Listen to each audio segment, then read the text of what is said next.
Bear with me today. I woke up with a bad sore throat and killer allergies, so my voice cracks just like wall. I know exams are finishing up, everybody's ready to go home for summer, but I wanted to talk to you all today about an important topic to me that I struggle with. I know a lot of other college students struggle with as well, and that's the art of small talk. In the nation today, with increased use from early ages of technological devices such as tablets and smartphones, and less human interaction face-to-face, a lot of kids are having trouble being able to talk independently by themselves effectively and in a business setting. When you graduate from Campbell, hopefully you'll find a great job, but in order to do that, you need to have a stacked resume. And Campbell does a good job with doing that on paper with a degree and courses and certifications, but employers are looking for a lot of soft skills that not necessarily are on your resume, and that includes being able to small talk with a potential client, working in teams effectively, voicing your opinion when maybe not asked, but voicing it anyway, and staying off your electronic devices during work hours. On the picture on the right, with two babies holding their cell phones, it kind of reminds me of a lot of situations you see when you're walking down the street or the sidewalk and walking by somebody maybe you've never seen before.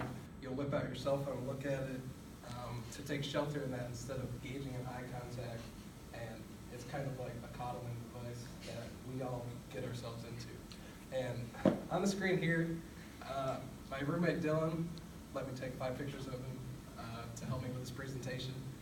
As I was researching social interaction, especially among kids in elementary schools today, when they go home, they don't have a lot of interaction with their parents. A lot of times they'll shove a screen in their face to shut them up, and usually it does the trick. So they get used to that and adjusted to clutching onto technology so that they don't have time to learn and distinguish facial expressions. So when it comes to talking to people face to face, it's difficult for them to understand their facial expressions. So he exhibited anger, annoyance, intrigue, happiness, and boredom is one of the other ones.